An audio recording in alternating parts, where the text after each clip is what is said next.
The only way you get more comfort when you sleep is to get a ghost bed from ghostbed.com/Drinkin Bros. 40% off the bundle package. Also, if you just want 30% off everything in the entire store, just type in the promo code Drinkin Bros at checkout. You can put sheets in there. The pillows, the cooling pillows are amazing, especially because it's 1,000,000 degrees here in Texas. So is the cooling mattress, which you can also put in the cart and get 30% off if you just want just the mattress or just the adjustable base. Go to ghostbed.com/Drinkin Bros today. Welcome to Drinkin Bros, kids. We got one of our favorites on the show. You're one of my favorites of all time, by the way. Bryan Callen is here. Thank you, Ross. From Fighter and the Kid. Yeah. Throw in some applause for him. He's earned it, God damn it. Come on, guys. There you go. There you go. That's a crowd, dude. Yeah, did you hear that? That's going to be my crowd capsule. A lot of people don't know we're filmed in front of a live studio audience. We are. We are. I know. It's amazing. We got about 4 people who are alive back there. The rest are dead. Yeah, but that's where we're Dan all keeps of them, all of all his of them bodies. said to me, I can't believe, I had no idea you were that tall in person. That's what they said. Yeah. A lot of people say that. Yeah. I know. And then the pecs, dude. The pecs. I have a nice body. I won Best Body in Comedy yet again for the 10th year in a row. Is that a real Congratulations. It should be. be. It is not, but I deem myself. I'm. Well, we've got a trophy guy. We sure do. He made those for me back there. Yeah. That's for coaching my kids' soccer team, 7 years old. Bought myself my own trophy because I didn't trust the league. Well, I was talking about those. That one. I was talking about those dicks from TMZ that have a trophy company. That's now. right. What's Trophy the- Smack. Trophy Smack. Yeah, they were just on the show last They have week. incredibly detailed trophies. It's ridiculous. They're amazing. Yeah. So they've cornered the. It's a true story. They've cornered the fantasy sports market. So football, golf, you name it, they have it, and they've got belts, championship belts. Yeah. Much like the Hulk Hogan one you see behind me. That was actually Hulkster's before he said the N-word. Before. Yeah, it was way before he went full racist. Right, Yeah. right. But they have a company, and they exploded. They were on Shark Tank, and Mark Cuban actually bought part of their company, and now they sell like $1 gajillion worth of business. It's like a weird business to get into. But it's smart. It's one of Yeah. those things where if you think about it, you're like, God damn it, I know. why didn't we do it? Everybody needs a trophy. Yes. And the more politically correct, the more trophies. So you make more money in blue states. Yeah. See Oh, how yeah. I did that? God damn right. You flipped it, dude. Well, you're in flipped it. Texas. Like it gets into your blood real quick here, doesn't it? Yeah, I love Texas, though. I feel more at home. There's something about, here's the thing. I'm going to tell you this. Texas is a place that is used to coming into contact with objective reality. There's just something, you don't get away with nonsense. No, it's 110 degrees outside. It's 110 degrees out. Everybody has a gun. There's just something about Texas. If you're a nice guy, you're fine. But if you don't know how to behave in Texas, you can get punched in the face very quickly. Yeah. And I think there's something refreshing about that kind of. I'll give you. My buddy owns a bunch of businesses. And I think in the past 10 years he's been sued 1,000 times. Count them. 1,000 times in California. He's got the same number of businesses in Texas. How many times has he been sued? Once. 0. One time. One time. And the one time the person was justified. Okay. So there is a difference sometimes in the notion of self-reliance. I'm responsible for my own actions, all that stuff. So Right. And when you walked in, the first comment out of your mouth was, oh my God, is that a gun on the table? And I was like, yeah. I mean, Dan looked at you like you were fucking crazy. I know. And the first comment out of Dan's mouth was, well, it's Texas. Yeah. That's Well, the answer Dan- for everything down here. You get one whenever you walk across the border. Right. Yeah, they give you a gun. You It's know either that, right? or a ride to Washington, D.C. now, apparently. You get one of the two. You get a gun or a good old-fashioned ride to D.C. I want to carry a piece. It's just, I swear to God, it's the same reason I don't wear a heavy watch. It's just a lot. It's just after a while, I'm like, man, it's weighing me down on my right side. You get used to it. But it does take if some I could time, wear it yeah. on my leg, I think that's kind of sexy. If I could wear something on my leg. Thigh holster. Yeah, a little like Derringer. yeah. Somebody like you who's dainty, thin. Yeah, but you No, rock- don't say that. Don't say that. I'm just a little Derringer No, would be say nice for you. shredded. Don't say dainty. But it's a thin cut. No, but it's more of a cheetah. So I'm more of a man cheetah. Not a Paquito. It's yeah. I'm a cheetah. It's a prince body. You've got a very prince-like body. I am princely, I suppose, because my gait, I hold myself with a great deal of pride. Sure. And my gait has a certain royal je ne sais quoi. It's French. That was it means I don't know what, but it's the That means I don't know. the finishing school, right? You The got a finishing wide. Do school you have a went wide to, gate? probably? Does a prince have a wide gate? Yeah, well, I mean, listen, I He's know got a my wide wines. stance. Yeah. Okay. I know my wines. Sure. Okay. If you want to make me very happy, you would drop me in the middle of Bordeaux with a lot of money, and I would taste wine all Well, you know, day. a lot of those wineries are being bought by Chinese investment companies now. Yeah, right now. They're Especially gonna ruin it. in Bordeaux and in the northern part of Italy as well. It's Yeah, like but getting the bought up. French and the Italians are aware of that. Are they? So, yes, and so they don't like it. Yeah, So- no, they're super butthurt about it. No shit. I mean, they're- imagine that's their culture for 1,000 years, dude. Yeah, but let me tell you something. They may do that, but there are caveats. When you in France and in Italy, they protect that industry and they protect its national character. So they're not going to let the Chinese come in and just No. But- I would say the same for Italy, too, especially the dairy industry there. So you get like a Delmonico cheese or something like that. Yeah. You walk into one of these places and the guy has a notebook this thick with government certifications. Like your cheese has to be a very specific thing from like buying the cow and then feeding and raising and all that shit all the way up to all the way. It's You know what I heard about? We don't do that here. European cows is that when people go to Europe, they go, "I'm not lactose intolerant. There, I can eat all the pizza and the cheese," and they couldn't figure out what it was. And apparently, it wasn't the lactose. Apparently, the cows in Europe are indigenous to that part of the world, like the Belgian blue, whatever they are. Yeah. So it kind of evolved with the cows, and the cows have a protein. The protein in the milk is different than the protein of Holstein cows in the United States. The protein, whatever it's called, alpha 1 casein A, Sure. I don't know what the fuck it is. But either way, it's kind of interesting that so now they're trying to breed cows that produce the same protein that European cows do. So it's not that you're lactose intolerant, you just can't handle the protein. Dude, I know a lot about science. You sure do. You know way too much about fucking protein for sure. Yeah, I do. Well, in cows, That did was you too have much. something as a kid? There's got to be something internally that caused you to study this? Because we got a guy here with Crohn's, right? And I guarantee you could list off everything that shouldn't be inside your body that'll come outside your anus later, right? Right. Right. Yeah. I So think it with might you, be- was there No. something internally? It might gotta just be hanging out with Rogan too, because he's got a lot of this fucking useless information going We're on. both that way. Yeah. Both of us have always been that way. And then you get together and bounce it off each other, and That's you what we double do. down on that shit. Jesus Christ! It's weird because I'm always curious. I have a steel trap stomach. I can eat what a billy goat eats, but I just find it interesting. I get obsessed, and I read a lot, and I read a lot of bullshit. I'll just read a lot of useless information, and then I just spew it. Yeah.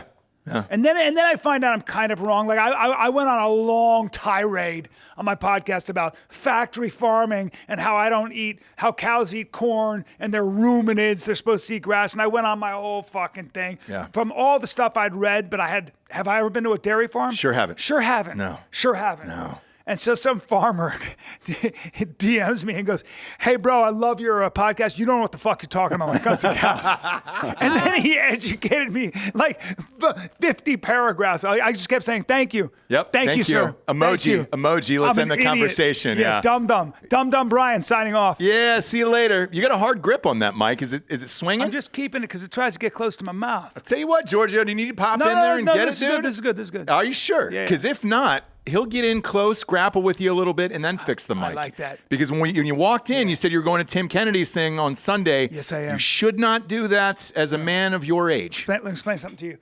Tim, I'm going to do some tactical training, okay? Don't know what tactical means, but I'm going to do some tactical training. I'll roll around. I'll shoot shit. Yep. I'll break windows. I'll kick in doors. Yeah. And I might even use some of my karate. So Maybe. Sorry, that's Japanese for karate. No, and I appreciate that, the definition of it, because I don't speak it, obviously. No, you don't. But with don't. Tim, everybody who's going to that school, just be prepared. Yeah. It's going to be about 6 or 7 days of hell afterwards of trying to get your body to snap back. into Ross, place. If you go out to the range at Reveille, that part's going to be rough because it's so fucking hot and there's no shade anywhere near that place. Look, the coward makes me the cold makes me a coward. I can't handle the cold. It cuts right through my. What'd you call me? Dainty Delicate? Prince body? My dainty I Prince said body. dainty, yes. My dainty Prince body. The heat, made for the heat. Yeah, I like on the a heat. forced march, you guys are dropping way before I am because somehow my long neck keeps my body cool. You ever get a measurement on that thing? What do you think it is? Well, my neck in relation, I was a wrestler, bro. You hear that? Yeah. Oh, shit, dude. That's right. Look at that, dude. He gave you more applause. Dude, for your that. audience loves when I mention I know. wrestling. Yeah, it's it's- crazy, right? Yes. and it's weird how they crazy. all start and stop cheering at the same time. I know. It's like they had a meeting It's before the show. unbelievable. No. Best audience in Austin, Or there's Texas. a choir director. That's not what it out is, there. guys. It's because when they start cheering, you see my finger raise. My finger raises very subtly, and Yep. then when I want them to stop, I just bring it down. They stop.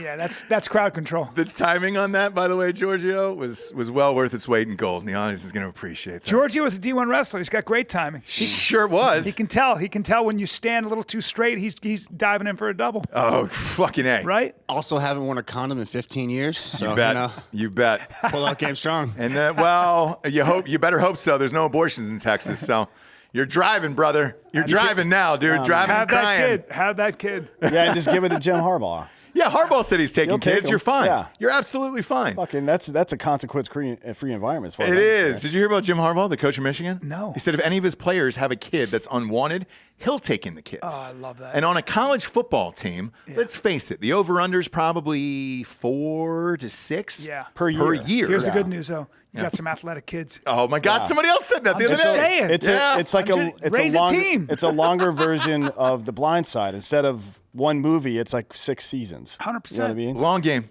It's like the Taliban, dude. They're not planning for now. They're planning for 40 years, dude. That's what Harbaugh's You know what doing. they say about the Afghanis? They'll let you in. They're not going to let you out. I love that. Fighter and the Kid is obviously one of the biggest shows there is on the planet. I think it's ranked behind us, but no big deal. I'm son kidding. of a No, bitch. I'm kidding. There he said it. We're in comedy. I think you guys are in sports, right? I think so. I think sports, and then I have a podcast now called Conspiracy Social Club on Rockfin. Yes. Where Sam Tripoli comes up with his great. conspiracies, and I debunk them. And then it turns into WWE because we just end up shouting at each other. What It's if the Eddie best. Bravo shows up? Who wins? Well, it started with Eddie Bravo and I on Rogan. Yeah. And we do the Fight Companion. And there's a rumor the kids might be getting back together. I'm not going to say. Oh, let's go. Oh yeah, it's soon go. too. I'm just saying there could be a rumor. Okay. And then, but Bravo and I would have these arguments because he would be like 9/11 was an inside job, and I'd be like, well, you're crazy. Yeah. And then we'd be off to the races. Yeah. Yeah. We talked to Sam on the phone a couple months ago. It seems like he lives that life. Like it's not a bit. Like that's just who he is. I don't know him personally. He's the nicest. He's the greatest person on the. I love him so much in every way, and his heart is truly in the right place. But he just believes there's a cabal of evil elites that are controlling everything. And I think the world's way too Is he complicated. making any more pilgrimages to Arizona? I don't know, but I'm not at liberty to say. That's not a hard yes. That's not a hard yes right there. I don't know what you're talking know? about. At the end of the day, I don't know what you're talking about. Well, allegedly, I've got some conspiracy theories as well that I like. Well, we talked about one on our show earlier, which is that Biden has a body double. Oh, have you heard this one? This is the new one that's going around on social media right now that he's got a double. That one I kind of, just because it's so common throughout history for leaders to have doubles like that, and this guy clearly has vascular dementia, right? But this is a more important conspiracy that I have. I wanted to pop on you now. So you're here to do shows at Cap City, Yes, sir. right, in Austin over the weekend. Tell us about the And shows do some first. tactical training. Sure. Yeah. Well, I just shot my special, so now I have to throw all that away. Yeah. And I have to, and my special airs September 3rd, but I have to throw all that stuff away and write all new stuff. But I love this point in the process because you have to mine. I always think about, you get personal. Like I ask myself those questions. What do I honestly revere? What am I afraid of? What do I want to do before I die? What do I want to say before I die? What do I not want to say before I die? I get in these questions. You start to meditate on who you really are. And there's a lot of fun because it's sort of an act of faith. If you sit quietly for long enough, it feels like, because every time you start with you can't remember writing it, and you can't believe it all came together. And then you have to start all over again. And you just think, maybe I can never write something again. But if you sit and you have enough faith, it'll start to flow. Okay. And so that's where I'm at now. But so you're testing out that material for the new special? No, I've already shot the special. Okay. So now at Cap City, I'll be doing all this new stuff, and then it kind of is mixed in with the old stuff, which is also changing. Yep. Gotcha. So Gotcha. I'm boiling. I'm right now. I'm very happy with what I'm doing. And on September 3rd, where's that airing? That will air on YouTube. I'm putting it Nice. out everywhere. Another one, huh? Another one, dude. Yeah, man. It's everybody now. Everybody and I don't now? know. After Andrew's whole thing, I don't know if anybody really goes back to Netflix again, except for some of these other contracts. Netflix told me when I had my other special, Complicated Apes. Now, not to be a dick, and Adam Carolla told me this. I didn't say this, but when I released it, it was the highest rated. He said it on the podcast. Do you know that your special is the highest rated special in like that? I guess that Apple had seen, or like I don't know what. I don't look at that. It shit. was really fucking funny though, Thank man. you, I mean, it was a great special. I appreciate it. Yeah, I really do. But I worked so hard at it. But what I'm trying to say is that Netflix wouldn't even watch it. I couldn't get them to watch it because they were like, we need to diversify. I mean, this is what they told my agent. I'm not saying, but they did say that, look, we don't need any more straight white guys. Yeah. I get it. I get it. And it was just the way it was. And and so for them, they felt like they had too much of that. They wanted to kind of, expand, and that's fine. But it was funny how they wouldn't even watch it. So a lot of us are dealing with that. So, and also Netflix, you're at the mercy of their algorithm. If they put it front and center, you're good. If not, it just goes away, man. Yeah. And so why not give it to everybody for free? I agree, and I think it's the best way as long as your algorithm on YouTube is good enough. Yeah. Because that's what we have to fight every fucking day on our channel. We got a guy here that runs that for us, and that's what we're up against every day. Is yours good enough to where it just goes out everybody and everybody will recommend it and all that stuff? I hope so. Well, so on Fighter and Kid, we have over 500,000 subscribers. I never worked on my YouTube channel ever up until 5 weeks ago because I started doing a show called Best Of, which is I go to towns when I'm traveling and I just do fun shit. Like I had Sammy the Bull Gravano on, and I did 2 episodes where I brought him to LA. I was jealous of that episode, by the way. How did you land that fucking guest? Patrick Bet David. I did his podcast, and he knows He's him. the man, yeah. Yeah, Patrick's and I got a said, lot and of he contacts. called Sammy for me. And I flew Sammy in. I go, I'll take care of you. And then it was fucking awesome. I took him to dinner at my favorite restaurant in LA. We ended up we did a scene from Black Mass. It's his favorite scene, so we reenacted way, it. dude. Yes, Holy dude. shit. We reenacted. Did he the try to scene. sell you ecstasy at all?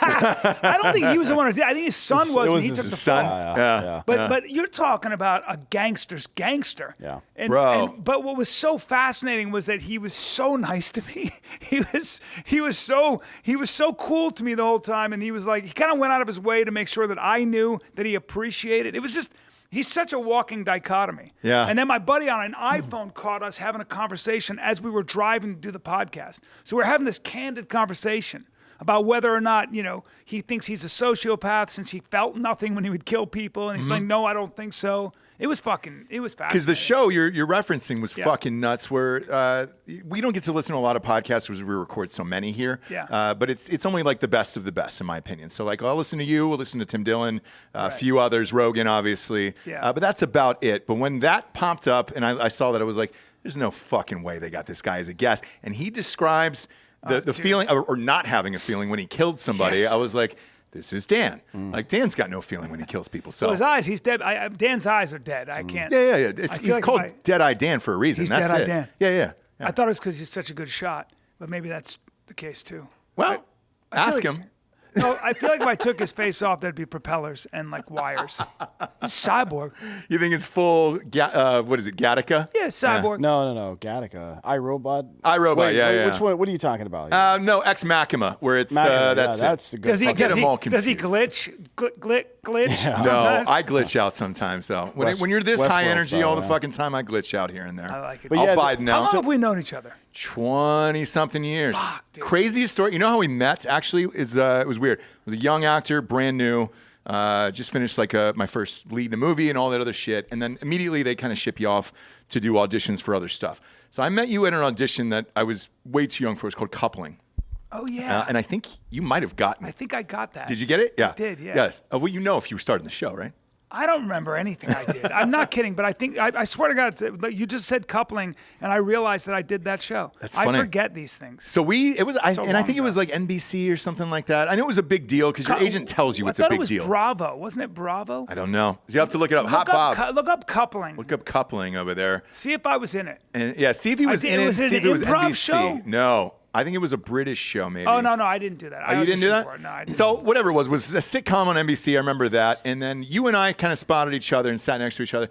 The first thing you did was you put your hand and you cupped me on my thigh, on my inner thigh, maybe 2-3 inches from my cock. Good. And you go, God damn it, you've got nice quads. Yeah.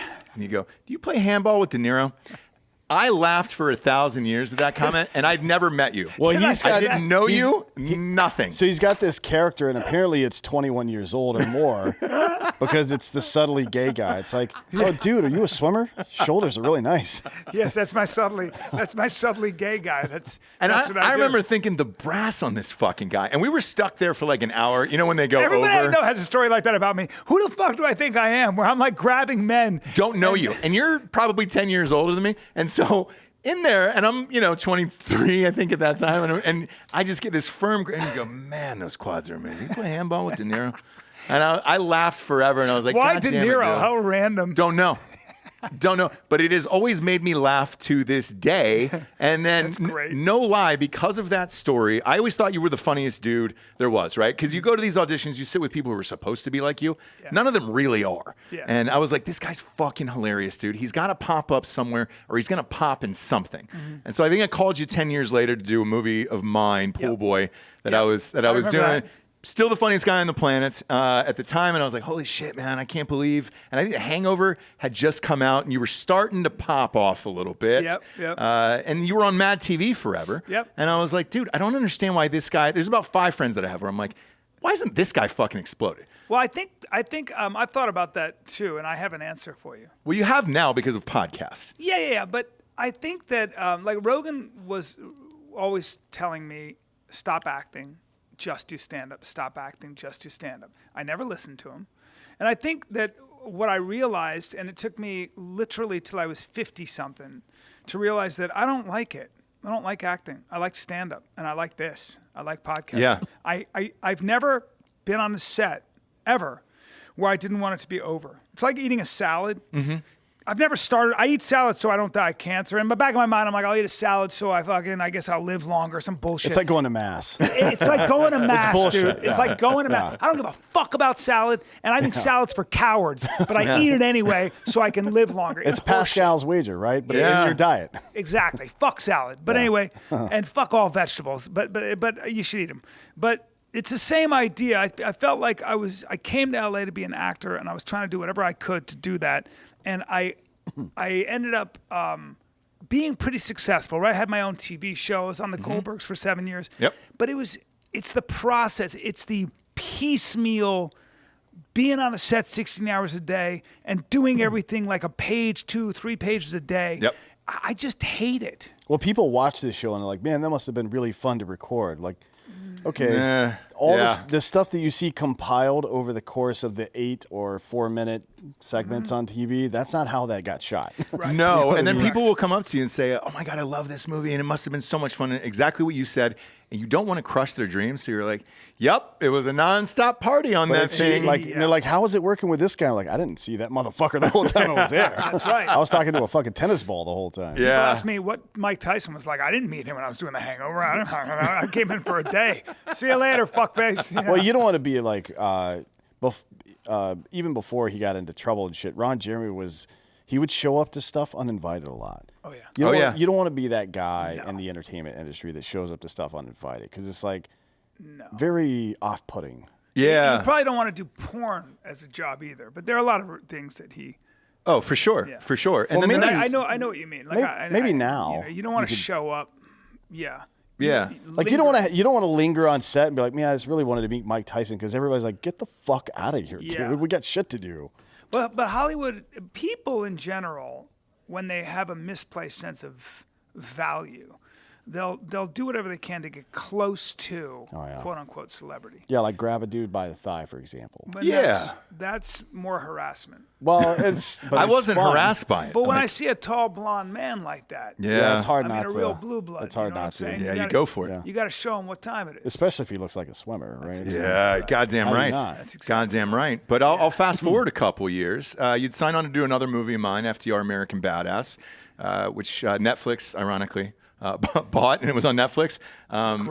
It's a great title. It was great, and the thing is, you and I were having lunch in Venice, and your phone rang. I don't know if you remember this either, but it was Todd Phillips, and it was Todd, and he goes, "Hey man, I need you to come to Thailand." Was I with you when that happened? Yeah. Dude, fuck, that's and I right. was like, it was just you and I was just like, what the fuck? And you were like, and I just watched you talk to Todd Phillips, and you're like, hey dude, I gotta, and you were stunned when you hung up the phone. You just kind of shut it, and you were like, "Holy shit, dude!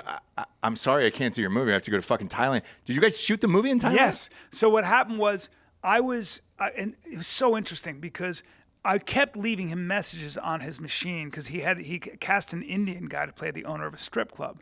And I kept doing a bad Indian accent on his fucking machine.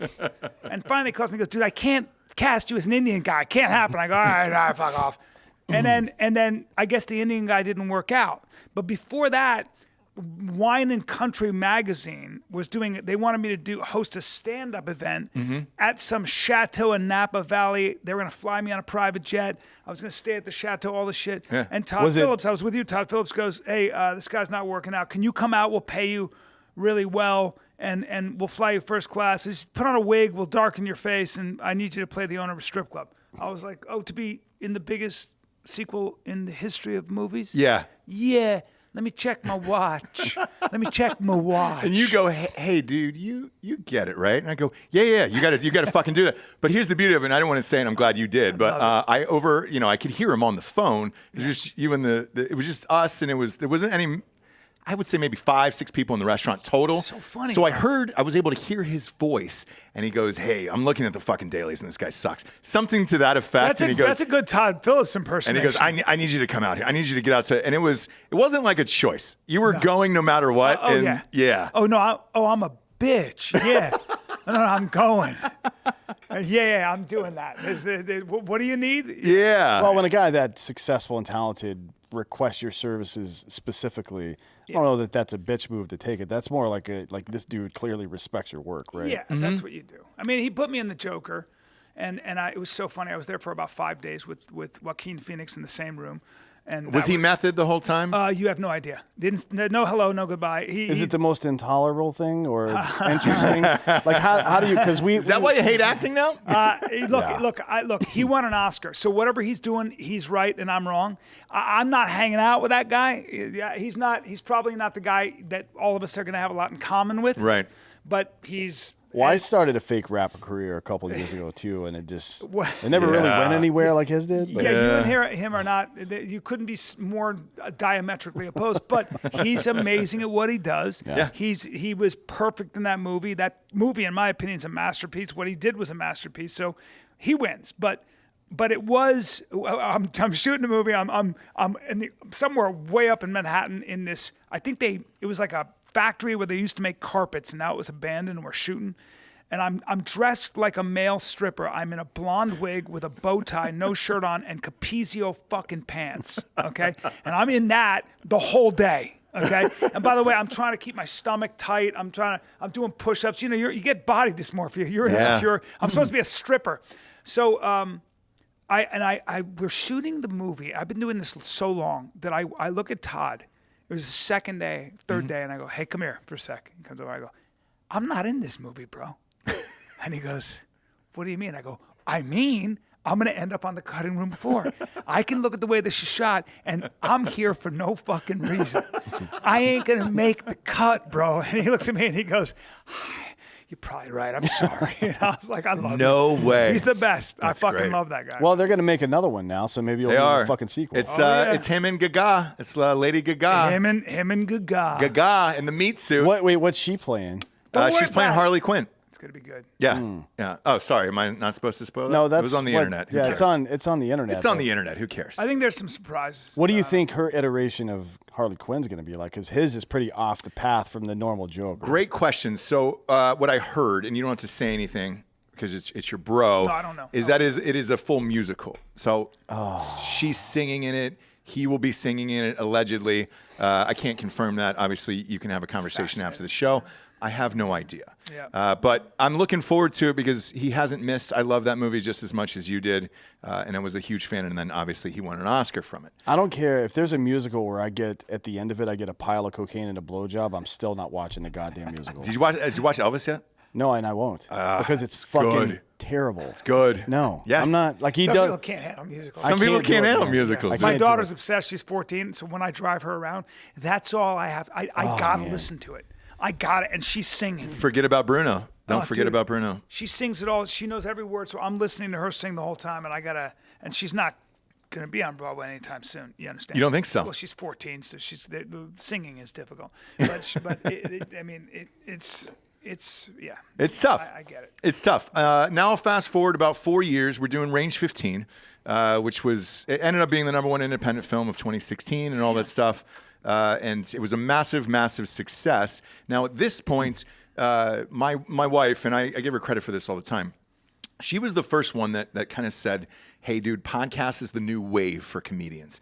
And she was like, because she saw what I was going through in Hollywood where they just stopped making comedies. Right around 2015-ish, somewhere in that neighborhood. Yeah. TV shows, movies, like the comedies were just fucking dying. DVD sales were dying. You couldn't get funding for comedies, nothing. And she was like, dude, if you want to fucking pivot into this, you should do this. There's a guy that I listen to that reminds me of you.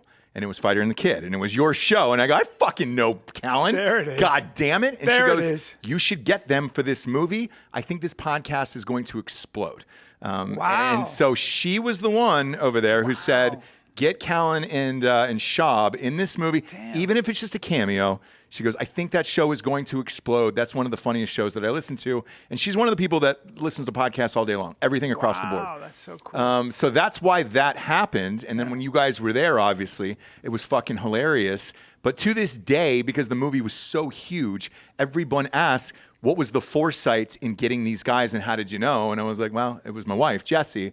But during that time, and we shot it in 2015, did you guys know how big the show was going to be, Fighter and the Kid? No. I mean, you never know. Everything is an accident. Success is an accident. I think that success, I've said this before, I've used this metaphor before. You have to keep moving. It's called movement. Keep getting better at what you do. No matter what goes on in my life, I'm always writing stand-up. Mm-hmm. I'm always trying to be original. I'm only interested in original self-expression.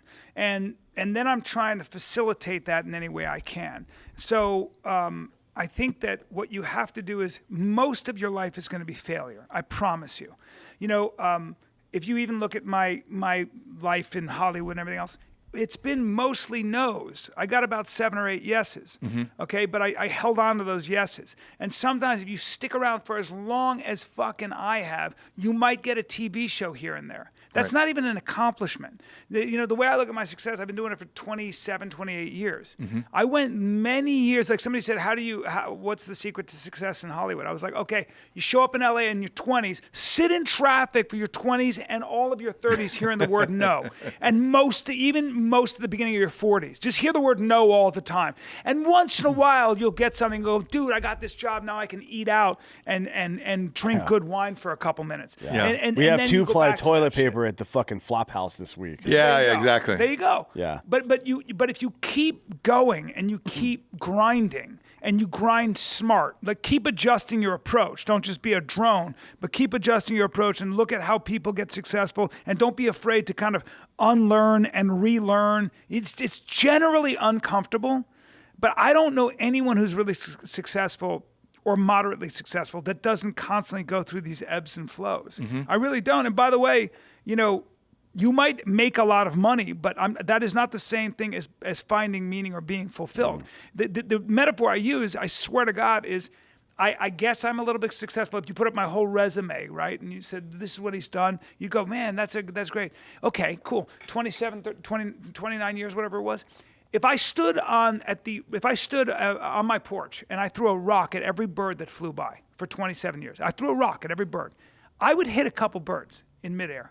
Yeah. And I'd kill them. Yeah. And then I could stuff them and put them on my wall. And after 27 years, I'd probably have about 50 birds on my wall. And you'd come in and go, what's with all the birds on the wall? And I'd look at you and go, I knocked them out of the sky with a stone. And you'd say, Bryan Callen is so good at throwing stones, he can knock a bird out of the sky. It's the same thing, but you don't know that I missed all the birds except for I got lucky 27 times. It's a weird metaphor, but that's literally how I feel. No, and because my metaphor, I get emails all the time about it or DMs and all that bullshit of like, hey, how do you do it? And I'm like, man, it's not like that exactly like you were saying, but my metaphor is golf. I'm terrible at golf, but I'll hit one great shot and that will propel me for the next 2 or 3 years to want to play golf. It's like being a Cowboys fan. Yeah. Win once every 30 fucking years, and look, oh, we're America's team. Oh, are you? It's so true. Fuck out of here, dude. That's Kidding so me? true. Yeah, because if you fuck go outta through your resume with all that shit, man, I mean, most of those people, take MADtv. Yeah. A lot of those people popped, and it was later on in like weird shit, like Will Sasso. And all those guys. I mean, it was And Bobby, too. Ah, Bobby's dude. Yeah, huge now. Bobby's one of the funniest people on the planet. But again, as talented, so Bobby Lee and Will Sasso are two of the funniest human beings Legitimately just ever on the planet. Right? Regular dudes that are super fucking funny. Talk to them though. Yeah. It's still ups and downs. It's still, you're But still. but the success came in the same way it did for you, in the real way, right? When you made it for yourself. And Yeah. we're in a creator economy now, and it's interesting to see like the creator economy went early stages, Twitch, YouTube, wherever the fuck else, and then streaming started to try to buy some of these bigger people up, and you still see like random TikTok dudes getting big nationwide commercial deals with insurance companies and shit like that. Or there's the guy from Instagram who plays the piano in his apartment and screams and plays beats. He just did Sick Kick, yeah. Yeah. Rogan That guy. talks about it all the time. What's his name? Sick Kick is his don't DJ know. name. He's really good. Sick kick. He's really good, and they gave him his own commercial. I think it was was it Fitbit? I believe it was Fitbit. Something like that. Yeah. But now that's it's what's like, going on. It's user-generated content. But the industry tries to suck all that up, and they haven't been able to do it in a way that matters. And now people like fucking, I mean, Schultz is going back to Netflix. Pretty much all the good comedy specials that have come out lately are coming out on Netflix. Or Well, I'm they're sorry, on going YouTube, YouTube, rather. yeah. YouTube, yeah. Yeah. Yeah, So why it's- wouldn't you do YouTube if you want to reach the maximum number of people? Why? Because when I want to sell tickets, if I can sell tickets on the road, man, then that's where the money is. Yes. And that's been the case for music forever. Musicians weren't making money, haven't been making money On for over CDs 10 years. or whatever? Yeah, No. they still aren't. You make money yeah, with they're your not live now. touring. Everything Yep. else you give to, it's an interesting model. It's like Elon Musk was saying that car companies don't make money by selling cars. They make money with their existing fleet, and they sell parts, overpriced parts to that fleet. That's where the money is. Yeah, we have a huge rock star friend of ours. We won't say who it is, but when we asked him about his next album, are you amped about the next album coming out? And he goes, no, I'm amped about the touring money and then the merch. And he goes, the merch is where I make my real money. And he goes, I make music to sell T-shirts. And I was like, dang. Fuck, dude. But he goes, look, the live feedback, though, is still amazing. Yeah. But he goes, when you look at these streaming numbers, what we're getting, it's a third of a penny per stream. But isn't that super interesting, though, that the powers that be, the industry, whether it's streaming or whether it's the licensing element from the music community, have tried to monetize all this individual creativity, and they couldn't figure it out. But we could all figure it out ourselves, right? Yeah. Well, maybe there's a fucking lesson there. This is a great segue though, and I want to ask you about this because I got into it with my agent. I don't know if you did with yours. When podcasting started getting big, that's when they wanted to monetize it, Dan. So these deals that people were signing with agencies, they were like, "We want 10% of your podcast," and I was like, "Oh no, the fuck you do not." Yeah. Yeah. Did that happen to you? Well, I started doing podcasts so long ago, over 10 years ago. It's a 10-minute podcast, me and Will Sasso and Chris D'Elia. Yep. And before that, I had the Bryan Callen show. It was all because Rogan was like, do a podcast, dummy. And so, for me, I saw how I started making money. And my agents, including the agents at CAA, they didn't know anything about podcasting. They were still working on the old model. Yeah. But I was like, dude, you don't see what's coming. I'm doing a fight companion on Rogan, and 1 million people are listening to it. Yeah. And it's Like, not that's Nielsen ratings anymore. I'm going through a streaming platform where I know literally exactly who is listening to my show. Yeah. And then also when you're a comic and you're trying to sell tickets, I was on the #1 show on ABC forever with the character was so popular that I got my own show, right? With the Goldbergs. I couldn't sell one ticket off of that show. Not one. No shit. Not one.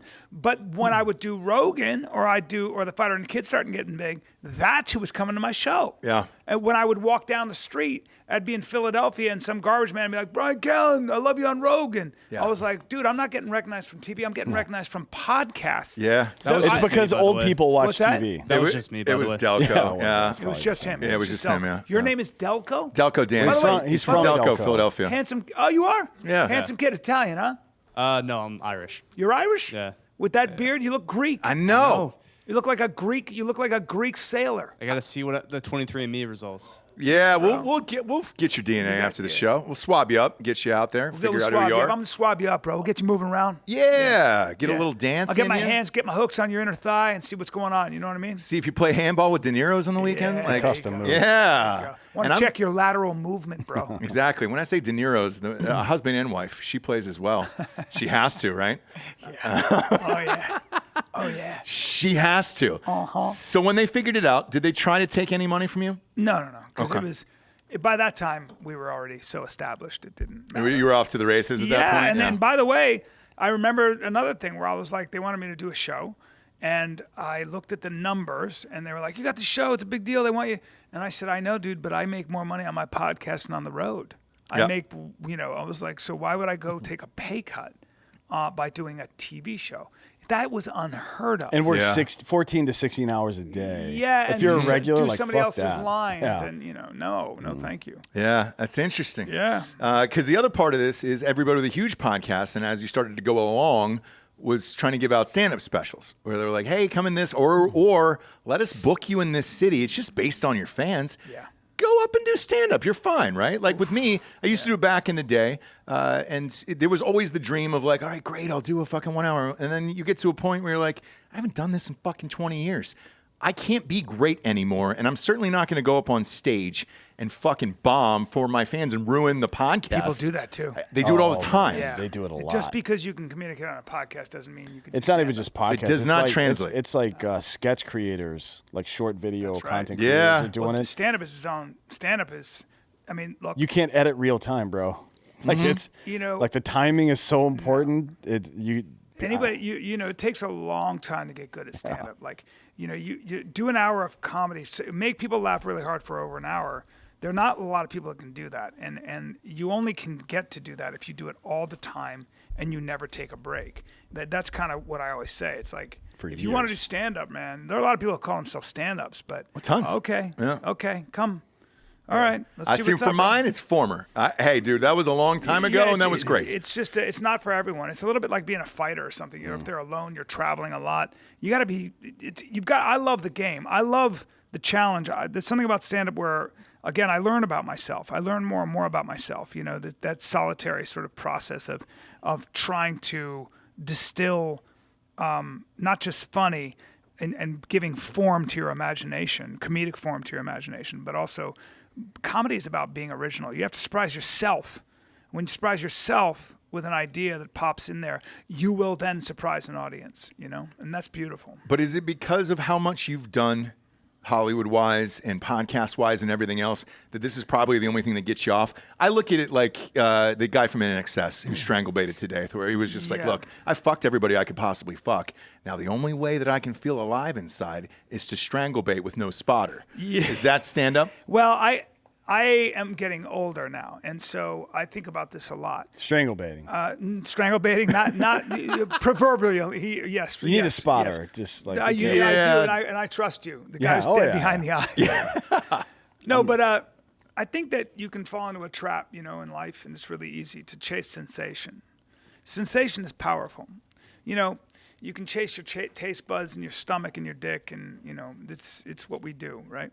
And I think that it's not a mystery, or it's certainly not a surprise that ends up not being enough. It just ends up not being enough. You can have all the money, you can have the view, you can have the cars, you can have the status, you can have the attention. It's funny how that leads to crisis a lot of times. Well, it's because desire is not a goal. You know what I mean? That's a good point. That's not a place to arrive at. That's a thing that you experience. So if your entire purpose is wrapped around experience, you're fucked.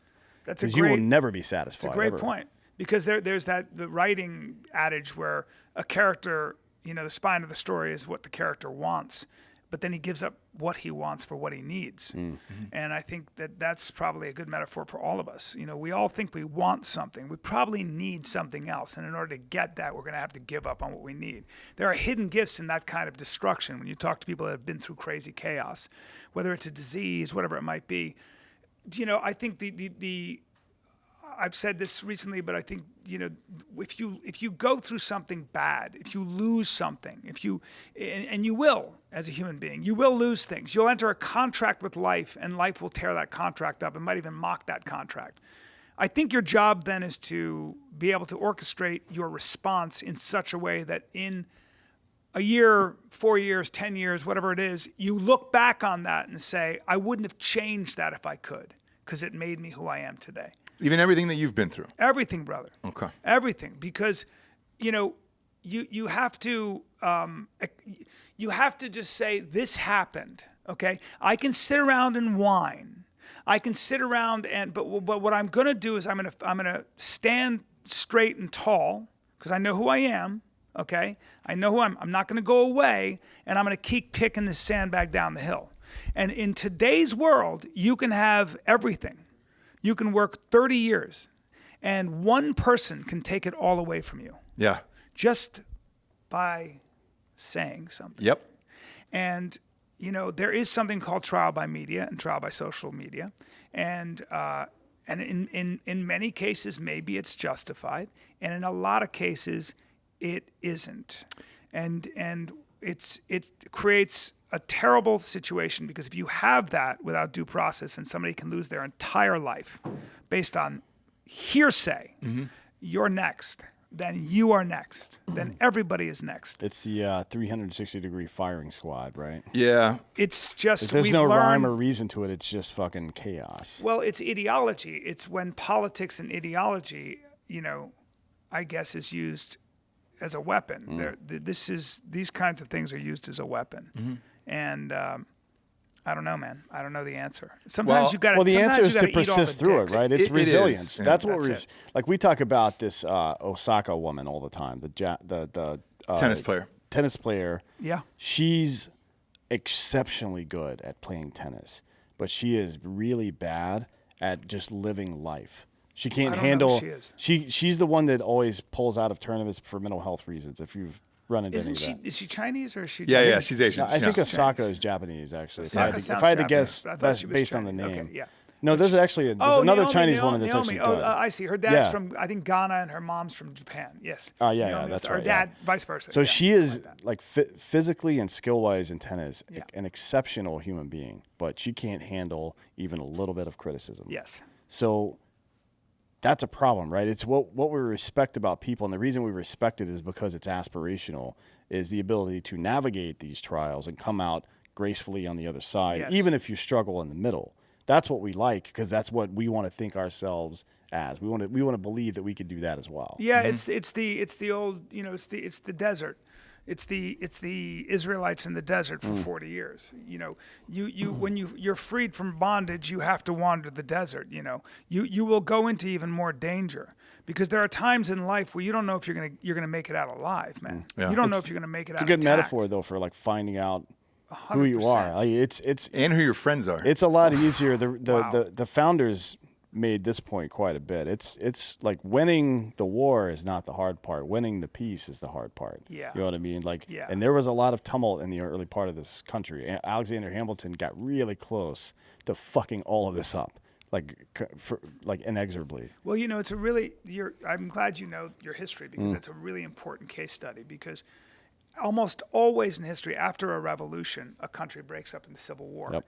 And this was really the first time in history where that didn't happen. After the revolution was won, the founding fathers, and I think a lot of them, James Madison and Jefferson, were, the election of 1800 the people were just literally so worried that if the other side won, the country was going to be lost. Yep. And somehow they kept their guns in their holsters, And that's a very rare thing, man, because they said, this is the great experiment. We solved the political problem. Yeah. We solved the political problem with checks and balances, with a bicameral legislature, the idea that no power. James Madison was obsessed with this notion of avoiding faction, powerful faction. And in the Federalist Papers, that's what he talks about, which was, that fucking guy was a genius. He was 5 feet tall. And we should have a James Madison day, like, because literally, that motherfucker. Literally, the guy was about, like, there's different accounts of it, but we're talking about a dude between 5'5'2" that weighed about literally 100 like 95 pounds. Like Prince. Yes. You're like a Goodbye, fucking. my lady. He's 110 wet. 165. 110 at wet, least. probably 115. You're 165 right Me, now. Flyweight? me, I'm 173 pounds. I'll take my shirt off right fucking now.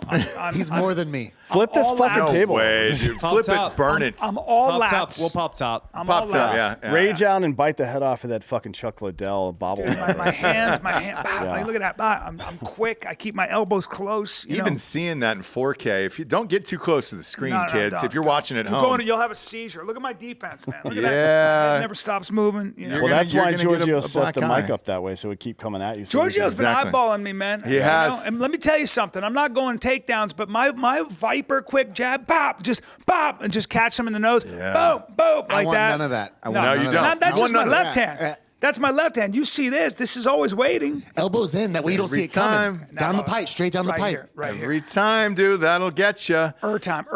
But the thing that you were referencing, I think, was in regards to the fucking Me Too sitch, Yeah.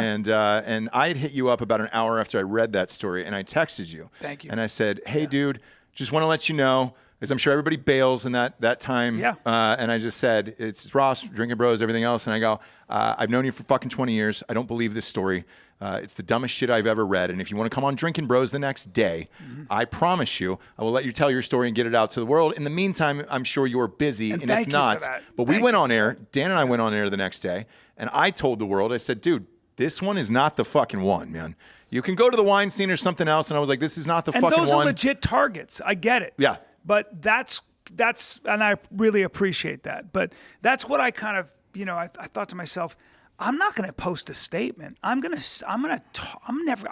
going away. Yeah. I'm not disgraced. I'm going to speak my mind so people see me with my mouth, with my fucking mouth, say I didn't do this. You know the behavior panel? It's 4 FBI profilers that you ever see this show? Oh, yeah. On YouTube. So Yep. they look at people and they can tell if you're lying. They read your body language. I guess they watched that and they watched me on Crowder.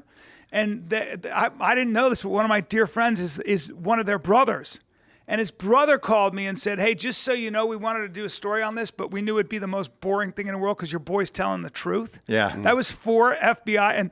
And I thought, I was like, this is the first time I've ever actually mentioned this on a podcast. I've never said it. But my buddy called me and said, I just want you to know. And those are the kinds of things that you hold on to. Yeah. Because, there's nothing else you can do, man. Well, characters revealed in times of struggle, right? Yes. And the other part of that is as far as like people who still have your back when shit goes wrong. Courage is walking towards danger when there's a means of retreat. Yes. Right? That's what it really is. So like I have other options. I can just ignore this problem or I could go fucking deal with it, whatever it happens to be. And in that case, more than any other, you're really going to find out who, like all the drunk nights you've had, people are like, dude, I fucking got you, man. Yeah. Like, well, we'll fucking see, won't we? Because I remember when I said it, dad I said said it on the show and I told the story, and the comments I got were, "Hey, bro, hope you're fucking right, man. Because if you're not, you stood up for a rape and all this other shit." And I was like, "Hey, dude, I'm telling you the guy that I knew back then because I knew you then." And I was like, "There's no way." And I get it. I get how the problem is that there are people who are good people who I believe when I see somebody who's accused of something like that, you know what my default is? I believe the women. Yeah. I'm just being honest. Yeah. For the most part, when I hear a story and it's 4, 5, 6 women, Right. come on now. I'm like, depending, but I'm like, is this 5, 6 women with the same story? Yeah. Come on now. Except for Deshaun Watson. Like, that's the only one where you're But like, that's what I'm saying. innocent massages. I'm kidding. But I mean, there are examples like with, what's his name? The actor Cuba Gooding Jr. Yeah. There were a lot of women, but then if you look at what was going on and how they got together and sued him, there's a lot of, like, his brother was talking about it and breaking it down. But my first default is to say, I don't think these women lie. Right. But let me explain something to you. When the allegations are when this is an allegation now, a woman can call the press and say, he said this. Right. And that's considered a disturbing comment.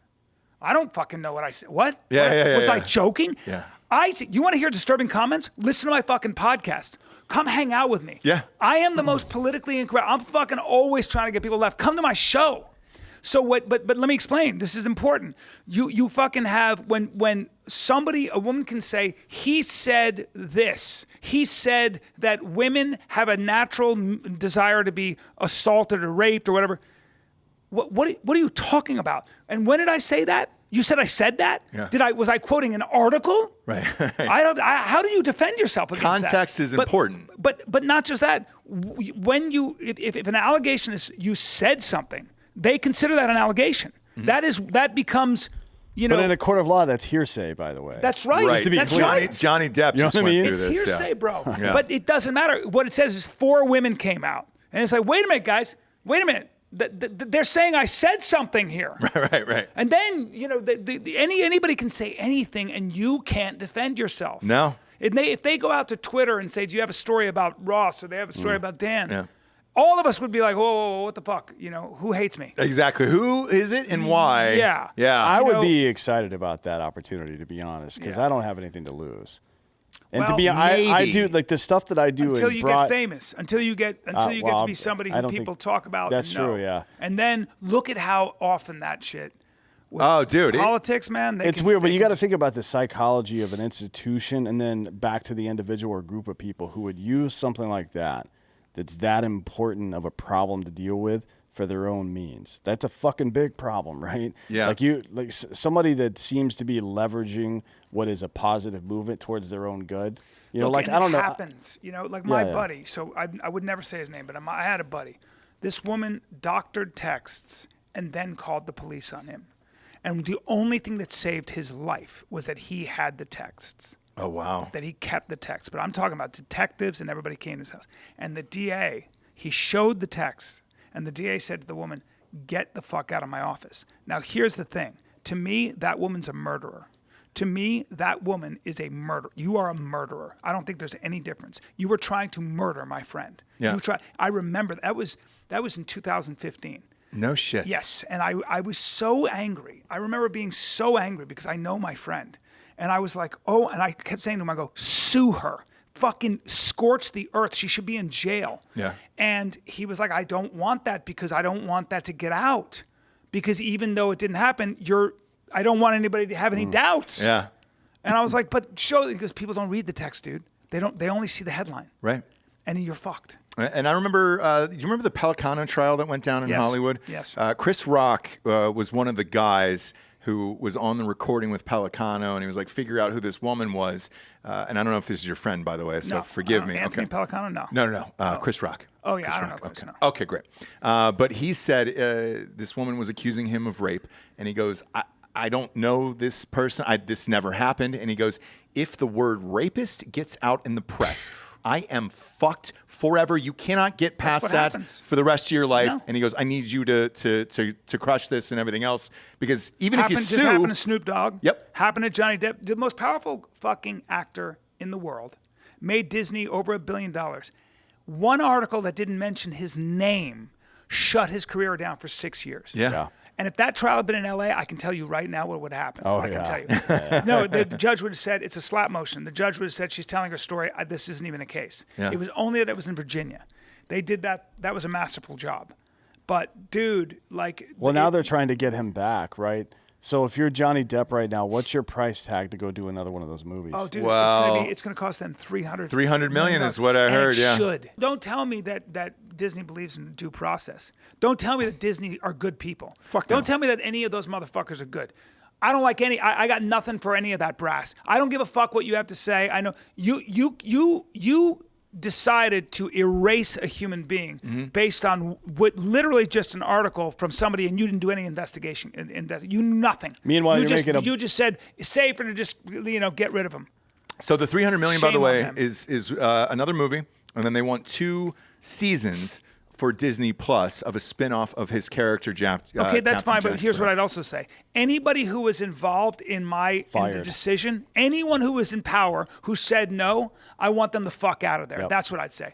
I want $300 million, and I want everybody who said fuck Johnny Depp in Disney, I want them out. All of them. Get the fuck out of here. We've actually, at a lower level, done that before where we were well within our rights to sue somebody. We're like, hey, you know what? Just get that motherfucker out of here. Yeah. And I'll be fine. Yeah. You don't want to go in a lawsuit. A lawsuit's like It's street just- fighting. Or like I try to tell people that all the time because it seems sexy, right? And you see these big settlements with like McDonald's and coffee in the Lose lap all and all your that stuff.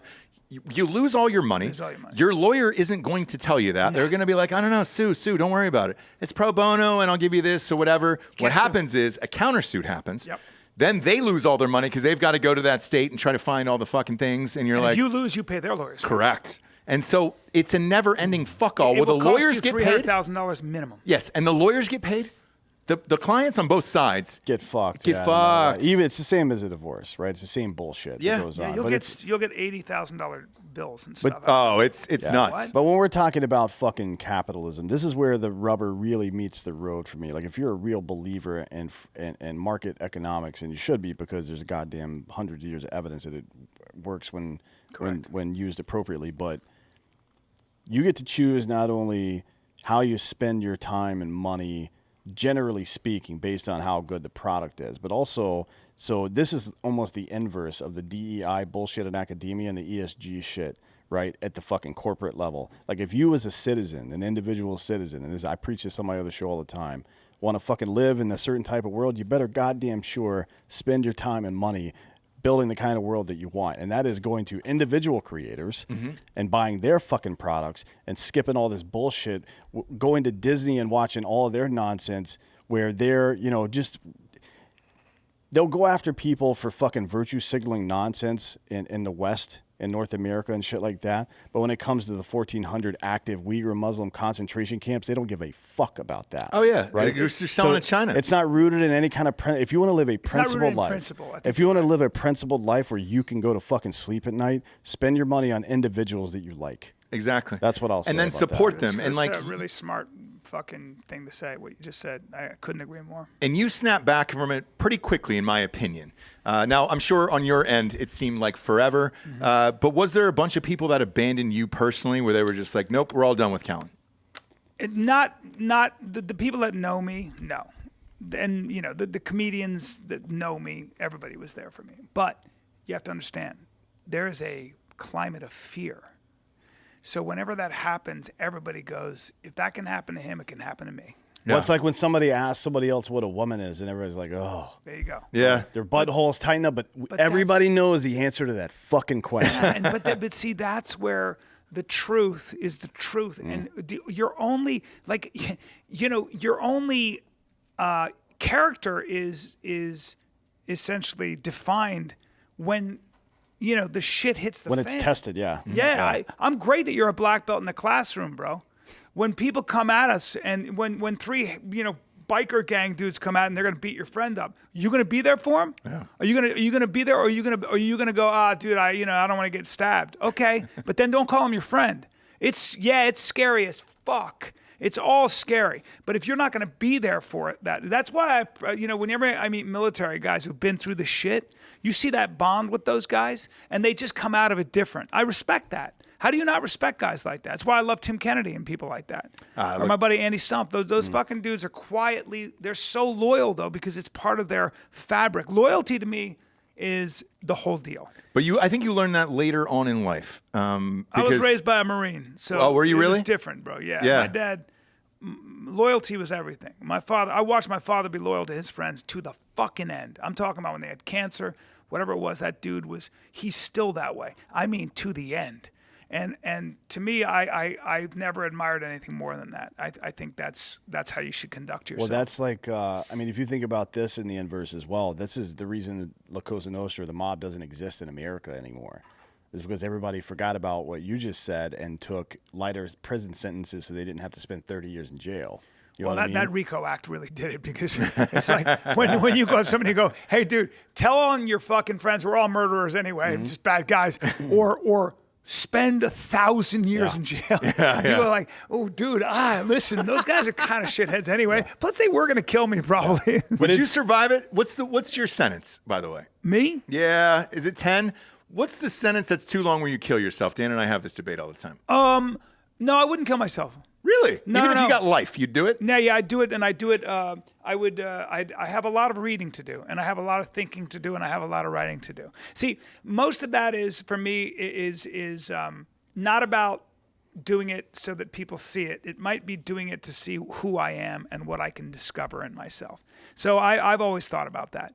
I think you should always sort of conduct yourself in some ways like you have a life sentence because, whatever your plans are, they're not going to be what you think they are for the most part. And maybe that's the point. Yeah. You can't have all the answers. You're going to be way more wrong than you are right. You're going to be a lot more afraid than you care to admit. You're not going to be nearly as brave as you wish you were. And you're forgiven for it all. Because being a human being is to be a very limited, infinitely complex, but very limited creature. And flawed from the start, flawed to the end. And life is one continuous mistake. And if I told you could do it all over again, you'd go, I'm not going to make these mistakes, this mistake, that mistake. You'd make a bunch of other mistakes. And we'd be back to the same thing. It's like playing a video game for the first time or something. Yeah, your mistakes are the point. And coming to terms with your own limitations is also, maybe that's something called wisdom. There's also some freedom in knowing that it's over for you. You know what I mean? Yeah. If people feel weird about that. Yeah. I think it's something that a lot of vets have had trouble contextualizing once they get back into regular society, because you kind of just assume you're going to die at any given moment. Then you get back, you're like, all right, cool, I got to keep doing this shit. Oh boy. You know what I mean? Yeah. So it's like a challenge. I think it's a challenge. Like we think about bravery and shit in these very specific terms, like storming the beaches of Normandy, right? But we don't think about it in the internal struggle of that's not my life anymore. I've got to build a new life for myself. That's, to me, is a lot scarier than some dude shooting at me, because that dude shooting at me, I know for a fact isn't as good as I am. I'll go kill that motherfucker now. Yeah. But life, that's more linear, right? Yeah. Life isn't as linear. Life. There's a whole lot more people in life that are coming at me. You know what I mean? And a whole lot more situations that I can't. Well, I always say that too. Your chaos will come. It will come, and it'll come in a form you don't recognize, and it'll certainly come in a form you have no weaponry against or armor against. Like, how are you going to be prepared for it? It reminds me of that speech in The Wire where Homeboy's like, you never know. You just in the wrong spot at the wrong time, and you get clipped or you get popped by the police. Like, how are you going to always be ready for everything all the time? You can't be, man. No. You can't be. Yeah. And we are all. That's why they call it the game, because it's what it is. To be honest. Yeah, you're vulnerable. I'm sorry. I hate being vulnerable. No. We all spend our time as men. We carry guns. We want to be ready. We stay in shape. In case we got to get, there's a situation, You got to get wet. But it's probably all a fool's errand. But again, I still think it's worth having cauliflower ears. I still think it's worth going through drills. I still think it's worth rehearsing for your death, so that maybe you can tell death to come back another day. That's all I can do. Well, that reminds me of what I was talking about earlier, which is one of my conspiracy theories, which is that you're actually here for Alex Jones' trial. To protest when he definitely gets hammed up here in a couple of days. Yeah. He's in some shit. Yeah, are you showing up in court cost for him him? a couple of bucks. You're going in? No, I'm like not. Floyd Mayweather the other day for... I did have a real problem with the Sandy Hook thing and the way he what he did there. He's going to pay a price for it. Yeah. I don't know enough about Alex Jones, but... We know him. He's a nice guy, actually. I've met him. He's very nice. He's done the show. He crushes on the show. Yeah. Entertainment-wise, here's what I always say about Alex Jones. Entertainment-wise, one of the very best podcast guests you will ever have in your entire 100%. life. And he is one of the very best to do it. But he's like the Jean-Michel Basquiat of entertainment. You know what I mean? Like there's a certain level.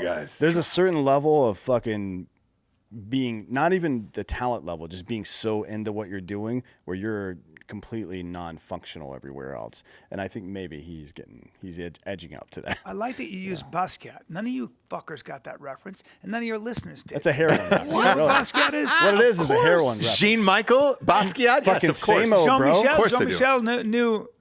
Jean-Michel. Is it Jean-Michel? Jean-Michel. Giancarlo, what is his name? I just called him Jean-Michel. Giorgio. Giorgio. I took a flight attendant to the Andy Warhol exhibit in Chicago, and half that's Basquiat's work, and the other half he ripped him off for anyway. Giorgio, what the fuck? We are living in this is an educated group. Yo, yeah, you're welcome today. You're welcome. So I did a podcast with Sharon Stone at her house. And we're sitting in her living room. Did she do the leg thing where she kicks the leg over? She did not do that. She's still attractive, by the way. 100%. What did you think of her in real life? She was very reserved, very She's very smart, by the way. very She's graceful, super smart and very talented, smart. too. And I looked at her paintings and I said, "Who made those?" She goes, "Those are Basquiat's." Shut And the I fuck said, up. "Oh," and she said, "Yeah."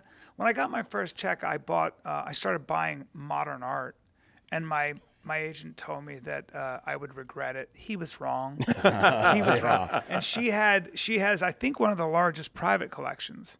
No shit. And that is a very smart woman, because I think her collection alone is worth God knows how much. Well, a lot of the stuff he did that wasn't street art was under the supervision of Warhol anyways, and a lot of that got cannibalized, right? Yeah. By him. But you're talking about just her collection in general. Yeah, not she just his had a stuff. bunch of original Basquiat's. She's a very She had smart, everything. sophisticated woman. I was at a dinner party. We were with the same agents. And so I'm not friends with her at all. Don't know her at all. And they were like, hey, you should come.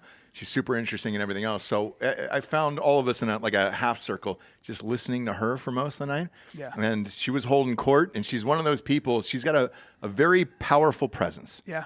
And my friend said that he was at a party and Clinton was there. It was like this Malibu dinner party, and she's there and Bill Clinton. My buddy's gay, and he had his boyfriend was some famous. My agent guy. was gay. Yeah. So he's there, and he knows Who wins that Tom competition. Hanks is there. I know. Holy shit. But Tom Hanks is there, and then Bill Clinton's there, and Sharon Stone. And when Bill goes to say hi to Sharon, he goes, "Hello, Sharon," and she goes, "I'm so sorry, I'm having trouble placing your name," joking around, So she's got a good sense of humor. That's funny. Yeah, she's I was funny. like, "Fuck, man." She's funny. You're a funny guy. Where are you you, at sir. tonight? Cap City. Over the weekend? Cap City. All weekend? Tonight, yes. Friday 2 shows. Saturday 2 shows. Okay, And, perfect. So we'll drop this tomorrow so we can sell out those shows and get everybody there. I know you're going to have dinner with Rogan tonight, I believe, Yep. which is just I'm texting him right now. they're just ahead of us, and that's fine. Rogan's just one spot ahead of us. Well, Joe? he's doing like Show's my boy. 12 million people a fucking episode. More than Which is it's way more That's than like all if of you us. take what's going on. all of us combined, all of our shows combined. If I you think. do Comedy Central, that's like about 30 times their audience. Oh yeah. Everything. Daily Show's getting about 48,000 viewers a night. So. Is that right? But their you're best welcome. show is doing about You're welcome. 300,000. How are you guys doing? Pretty well, huh? Yeah, a lot better Shit. than the Daily Show. I a lot love better it. than the Daily I'm Show. gonna be famous. Now's the point in the show we get to the Drinking Bro of the Week, which is someone who has inspired you or helped you become the person you are today. Who would you like to give the Drinking Bro of the Week to? I got to tell you, man, I love Jordan Peterson. So does Dan. You guys are going to be besties the rest of your lives now. I'm impressed with him. I did 2 podcasts with him. And in fact, I remember I did the first podcast and Rogan sent me a text and goes, "That guy Jordan Peterson's great." I go, "Get him on your podcast." And so I take credit for that. And then my agent, I think I emailed Jordan's wife and said, you should talk to my agent, and so that's his agent now. So again, I want 10%. But I just you get older and not much impresses you, but I like the way he articulates things, and I like the fight, and I think he's somebody who's really immersed himself in the best that's been thought and said, and he understands the difference between a good idea and a bad idea, and I think that's very important. That's the whole point of education, and he has reminded me for many years now the difference between a good idea and a bad idea, and I think that's a very important thing to get under your belt. So Yeah. that's what I would say. And my first acting teacher, who is this big gay man, who said, "You have one idea of what masculinity is, young man. And it's not just about the biggest guns and the biggest muscles and being the hardest guy. You're an emotional dude who is very sensitive and who likes people.